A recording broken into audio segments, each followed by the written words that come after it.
scientific. Other schools do, USC and UC in San Francisco are the other two pharmacy schools. In California, they have a 4-year course, but it's your 2 semesters a year. You get your summers off. We also have to have 1,500 hours of intern hours. After high school, then, how many years does it actually take to become a pharmacist? It depends. It took me 4 years and a summer. Bob went more before he went to professional school, and his professional school was 4 years at that time, so he went 6 years. Information that you get in pharmacy about patients is strictly confidential, just like any doctor's office. That's very true. And tell the audience a little bit about what we had to do for our filming. Well, what we did in the drugstore was all situations which really occur on a day-to-day basis, but all the information was changed. We did not use any real patients' names, no real doctors' names, so we did not divulge any confidential information about anybody. So people don't have to worry that they'll find their name on my next Medical Explorer TV they don't have to worry about that. Great. Let's get to some more specific areas about pharmacy work. Karen, we often hear about generic drugs and the fact that they're supposed to be less expensive than brand-name drugs. What exactly is meant by the term generic? Okay. Generic refers to the common name of the drug. The drugs are usually investigated, they're researched by a drug company, and they're marketed by a drug company, and that drug company gives them a trade name. Such as Tylenol? Yes, for acetaminophen, which is the generic name. The drug companies have a patent right on that trade name, and they can be the exclusive manufacturers of the drug for a certain number of years.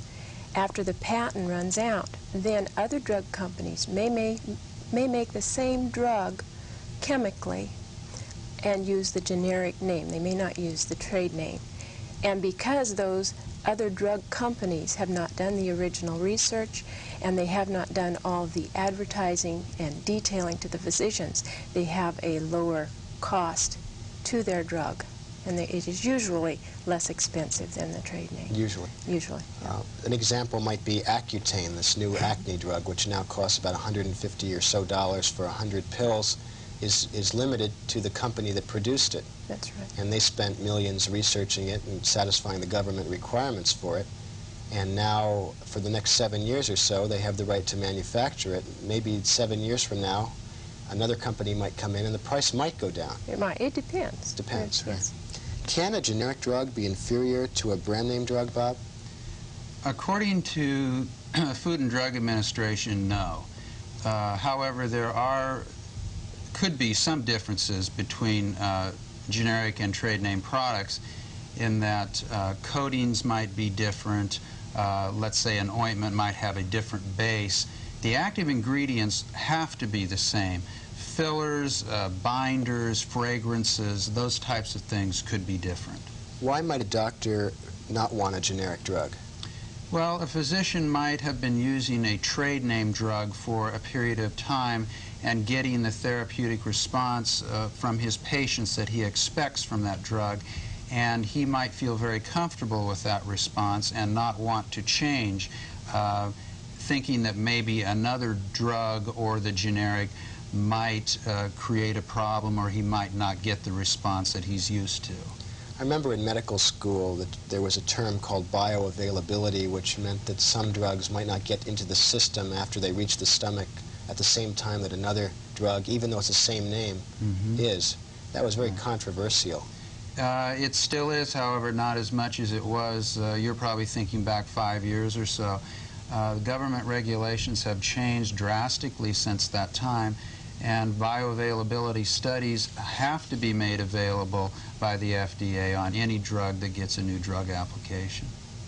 Karen, I had this strange experience in my office. I was really shocked when a patient asked me, when a doctor writes a prescription, if he's getting a percentage of the profits from that drug. And I just couldn't believe that was asked. Wouldn't that be totally illegal? Yes, I would be, unless the doctor had stock in the company. But no, you don't. Kickbacks are not allowed. So the reason the doctor is using the prescription is just because the doctor has to write that for you to dispense the drug. That's right. Not because you're keeping a record so that he gets something from it. No. Well, I'm glad we made that clear because I couldn't believe that was asked to me. Patients often ask their doctor to call in a prescription to the pharmacy right when they're in the office, thinking that this will speed up having the prescription ready. Karen, why doesn't this always work? Both the pharmacist and the physician are busy. I think you would notice if you've been in a doctor's office, you know they're busy, and if you've been in a pharmacy, you know they're busy. As far as being in the phoning it over the doctor's office, I'm sure that they have patients to see. It takes them a while to phone back. In the pharmacy, when we phone in a refill, it takes a while because the doctor's nurse has to pull charts and get the doctor's attention and then phone us back. And also, we're very busy. Sometimes we get interrupted by 3 or 4 phone calls before we can even get something phoned in. So if you have customers in your store and they've been lined up, 3 people waiting for a prescription, and at the same time you get a phone call from a patient at a doctor's office, from a doctor with a patient in the office, you have to take care of those people in your store. That's right. And then the next priority might be that phone call that came in. That's very important to make people understand. Bob, how often do patients fail to pick up medicines after they've been prepared for the patient? Well, really, I couldn't give you a percentage, but I would say it's significant. We notice it a lot in cough and cold types of medications, things that aren't of a real critical nature. I'm constantly, once a month, probably going to the shelves and removing things that I have prepared and putting them back into stock bottles because somebody hasn't picked them up. So it does happen. So that's a very significant cost, though, to a pharmacy because they have to spend the time typing up labels and preparing things. Definitely, that's a cost of operation. It's not really fair. I wish people wouldn't do that. It's sort of like when they make an appointment to see me and they don't show up sometimes. That's frustrating. You wonder why. Fortunately, it doesn't happen very often, but when it does, it's frustrating. Definitely. Karen, do pharmacists mix their own prescriptions like they used to have to do? We still do, not to the degree that we used to. There are a few liquid preparations we do make. There's one cold capsule that one doctor in our area likes, and I believe the dermatologists are the most likely to give us a compound prescription. So when a doctor wants something, you'll make it up for it? Certainly. Right.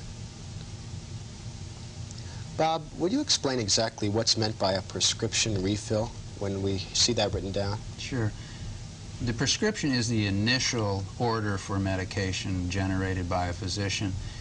If he wishes that person to take that medicine again after they have gone through and utilized the first initial supply, then he can indicate a refill or a number of refills, which the patient would simply request at the time they finished the first course of medication. Can patients get unlimited refills on a prescription? No, they can't. Doctors sometimes indicate on written prescriptions that the patient may have that medication whenever they want it. We would honor that type of request consistent with the doctor's directions. In other words, if the person is taking the medication consistent with directions, we would honor that request for a period of about 6 months. Then we would recheck with the doctor because we feel that in that time the patient's medical condition could have changed, directions of use could change, so we feel it's wise to check about every 6 months. Great. Karen, can patients get comparison price quotes of medications over the telephone? Yes. I believe that's been in about the past few years, that it is required by law that if someone phones, we do, if the patient has a prescription or not, we do have to quote the price over the phone to them. Bob, is there an advantage if a patient buys all of his prescriptions at one particular pharmacy? I think most definitely is. I think there's advantage to the patient and to the physician. That is really the only way that you can carefully track the medications that a patient is taking.